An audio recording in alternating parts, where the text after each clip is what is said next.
everyone. I'm Lindsay Lewis, editor of Building Enclosure. Thanks for listening along with us today. On February 24th at 2 p.m. Eastern Time, we have a free webinar, The Secrets to Specifying PVC, PVC KEE and KEE. Our presenters, Andrea Wagner-Watts, Building Science Education Manager for GAF C-Plast, and Tim Klepper, Building Design Manager for GAF C-Plast, are here today to talk about what to expect during the live presentation. Andy and Tim, thanks for sitting with me. Thanks for having us. So, to kick off, a lot of designers hear PVC is PVC. What's the biggest misconception you see about PVC roof membranes in the field? Yeah, I'll take that one. I think that's sort of a half truth. What I mean by that is when you look at the base PVC resin, that's going to be fairly consistent throughout the different PVC categories. But when you look at that overall composition of a PVC roof, there are another component there called additives. And those additives are blended with the PVC resin. And those are the things that enhance the PVC. And those are the things that allow us to process it and manufacture it into a usable and an effective roof membrane.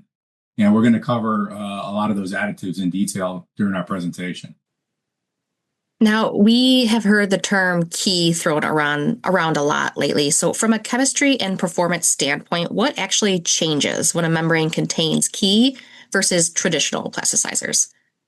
So as far as I'm aware, every PVC or PVC KEE or KEE membrane on the market contains a certain percentage of liquid plasticizers. What happens when you get into a PVC KEE or a KEE membrane is that in addition to those liquid plasticizers, we also use solid plasticizers or KEE plasticizers to help make the membrane flexible. As a result of that, you tend to get higher chemical resistance with the solid plasticizers, and you tend to get less brittleness over time because there is potentially less liquid plasticizers to migrate out.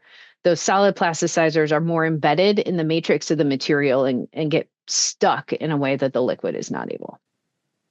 Well, on that note too, chemical resistance is a huge factor for certain facility types. So what types of environments like restaurants, factories, labs make membrane chemistry especially critical? Yeah, I think the most common facility for a PVC roof membrane is probably restaurants, where you're going to have, animal fats and different types of greases that can collect on the roof. But there are two other primary facilities that we're really seeing an importance for PVC, and that's airports, where you have jet fuels and other chemicals and pollution, kind of localized pollution that can fall on the roof.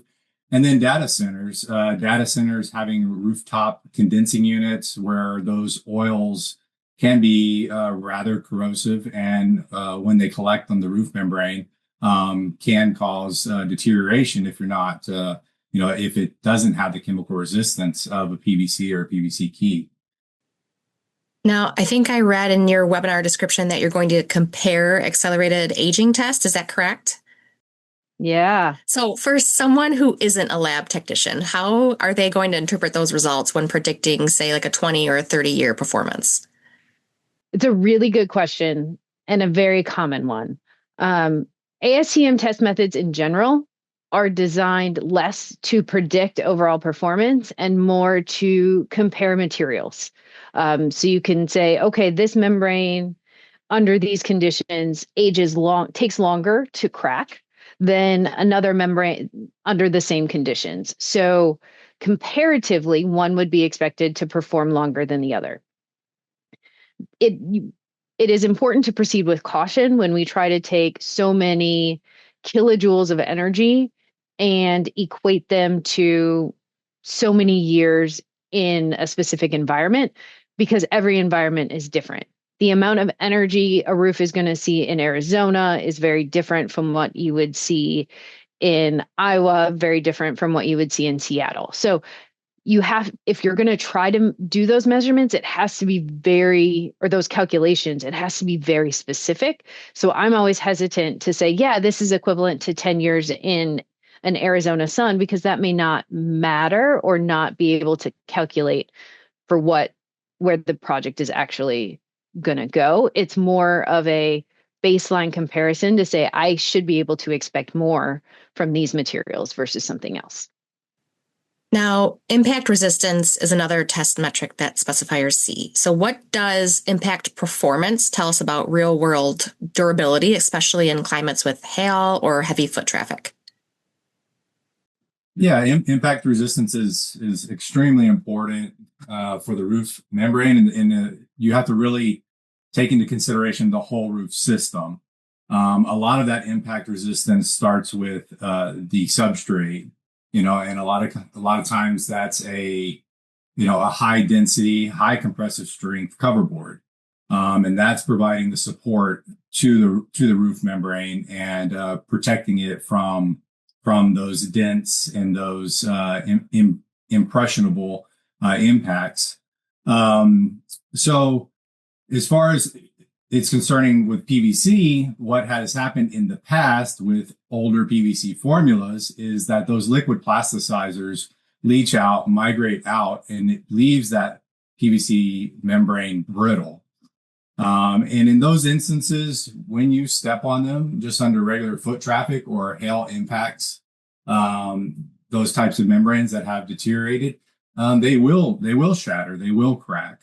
And so PVC has evolved. It's PVC roofing was introduced in the 60s, 70s, and has evolved over the last 50, 60 years. And the chemistry has evolved quite extensively to mitigate those issues. And those are some of the things we're going to talk about in the presentation as to what are these new plasticizers that we're talking about, solid plasticizers.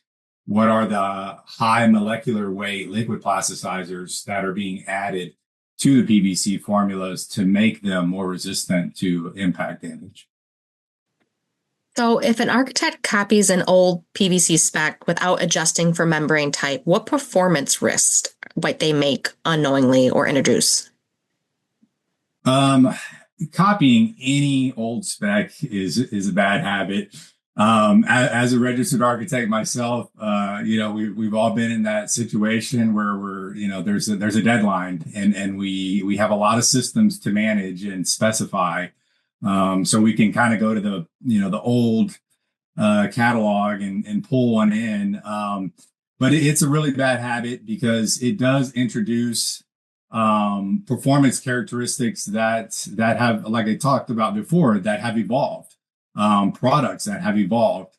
And so going with an older specification may mean that you're asking for an older technology or a PVC formula that has proven to be not as practical and not as long lasting as we expected.